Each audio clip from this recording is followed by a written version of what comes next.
done, famous five.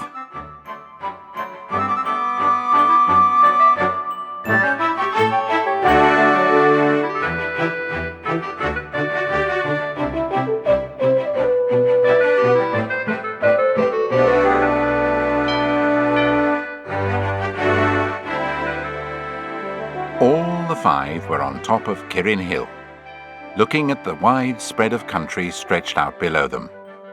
Anne was handing out the picnic food, and Dick passed it round. Nice to be together again, all five of us. Yes, Timmy's thrilled too. Aren't you, Tim? Timmy the dog barked and laid his big head on George's knee, and she patted him. Timmy raised his head and smelled the food. Would there be anything for him? Of course, Timmy dear. A bone and 2 big dog biscuits. As well as a good part of our own sandwiches and buns, I expect. No, Tim, that pile's mine, and I'm not going to exchange my biscuits for yours. What a wonderful view from here. You can see for miles and miles. Well, not much is happening, except that those sheep are ambling about that field, and those cows are doing what they always do. Eat, eat, eat, all day long. Though, if I had to eat nothing but grass, I'd soon stop. Can't see a soul about. I suppose it's everyone's dinner time. Now why can't something exciting happen? Just to give us a bit of interest while we're eating. We've had so many adventures that I'm beginning to feel quite cheated if one doesn't turn up as soon as we're together again. Oh, for goodness sake, don't wish for an adventure today. I don't want to choke with excitement when I'm eating these delicious sandwiches. What has Aunt Fanny put into them? A bit of everything in the larder, I should think. Get away, Tim. Don't breathe all over me like that. What's that moving right away over there, along the side of that hill? Is it cows? Too far away to see. Can't be cows, though. They don't move like cows. Cows walk slowly. Well, they must be horses then. But who would have so many horses out for exercise round here? All the horses are farm horses. They'd be working in the fields, not trotting in a row across a hillside. It must be a riding school, ass. If we had our field glasses, we'd see a lot of nicely behaved little girls from some nearby school cantering along on their nicely behaved horses. I did bring my field glasses. Didn't you notice? I put them down here somewhere. Here they are. Want them, Dick? Thanks.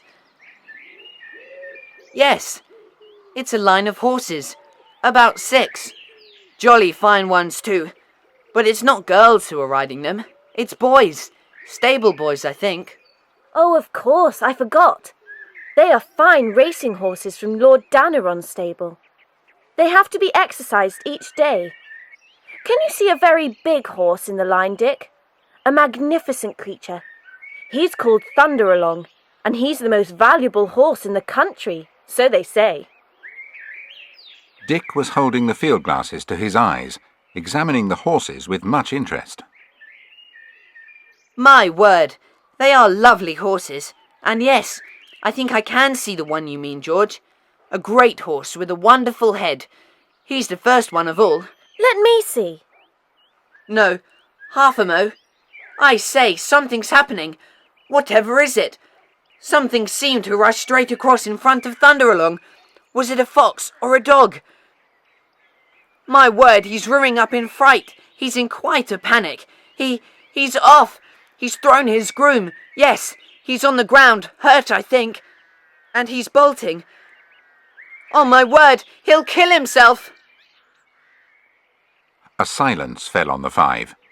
Even Timmy was quiet, staring in the same direction as the others.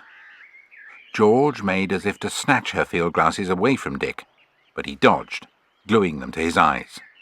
Don't lose sight of the horse, Dick. Keep the glasses on him. Watch him. Watch where he goes. We may be the only people who can see the way he takes. All right. Don't jog my arm, Anne. Yes, there he goes. My word, he's scared. He's still bolting at top speed.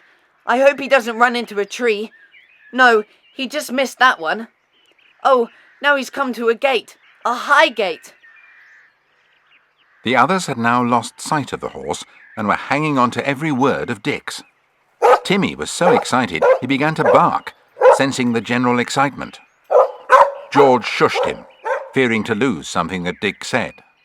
He's over the gate. What a jump! Oh, what a jump! Let me have the glasses back. Here you are. Now he's galloping down the road. Oh, I can't see him. Oh, yes, there he is again. He's come to the stream. He's over it, cleared it beautifully. Away he goes, up Rilling Hill. Now he's going more slowly. He must be absolutely puffed. He's gone into a field of corn. My word, the farmer won't like that. And now, good gracious, he must be lying down in the corn. I can't see him any more. George switched the glasses to the hillside where the horses had been exercising. What a commotion! The grooms were talking excitedly, pointing here and there, evidently at a loss to know where Thunderalong had gone. I'm afraid this is the end of our picnic. As long as Thunderalong is in the field of corn resting, he's safe. But if he goes off again, anything may happen. We've got to report our news at once. And Dick, you'd better bike as fast as you can to that cornfield. Maybe the horse will still be there. Dick ran to where he had left his bicycle and leapt on it. The others went to theirs too, and soon they were riding off to Kirin to report their news to the police, who would at once get in touch with the stables. Dick planned out his way as he went. What would be the best way to get quickly to Rilling Hill? He soon made up his mind and cycled along at top speed. It seemed a long way, but at last he was cycling up the hill to where he hoped to find the field of corn. He was so out of breath that he had to get off his bicycle and walk. He came to the field gate and looked in cautiously at the corn. He could see no horse at all, and no wonder, for he would be lying down. He thought aloud. I'll have to tread in carefully. I can see the way he trod, where the corn is flattened. So in he went, only to hear a furious voice yelling at him from the gate behind him. Oi, come out of that corn! Come out at once! It was the farmer, red with anger. Dick didn't like to yell back in case he frightened the horse. So he pointed urgently into the field and went carefully on. You wait, I'll get my stick to you! Suddenly, Dick saw the horse.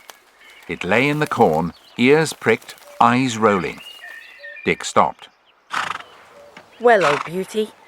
Well, you magnificent thing, Thunderalong. Do you know your name? Poor boy, how frightened you were. Come now, come. There's a good boy. You're safe. Come along with me. To his surprise and delight, the great horse stood up and flicked his ears to and fro, watching Dick carefully. Then he whinnied a little and stepped towards him. The boy took hold of the reins gently and dared to rub the velvety nose. Then he led the horse carefully out of the corn. The farmer stood staring in amazement at the magnificent creature. Why, isn't that Lord Daniron's horse? Did he bolt? Yes. Keep my bike for me, will you? I must take the horse while he's quiet. I expect as soon as the owners know where he is, they'll send a horse box. I'll lead him up and down the lane for a little, till they come. It wasn't long before a great horse box drove slowly up the lane, and Thunderalong's own groom came to pet him and lead him quietly into it. He ran his eyes over the horse carefully. No damage done. Thank goodness you had glasses with you, boy, and saw where he went. My word, you did well to get him. As soon as the horse box had gone down the hill, Dick jumped on his bicycle and rode away. He soon met the others riding towards him, anxious to know what had happened. Timmy was running beside them. The horse was all right. I got him, and there's not a scratch on him. My word, what a bit of luck we had this morning looking through your glasses, George. What do you say, Timmy? He says it's the kind of thing that would happen to the famous 5. And of course, she was quite right.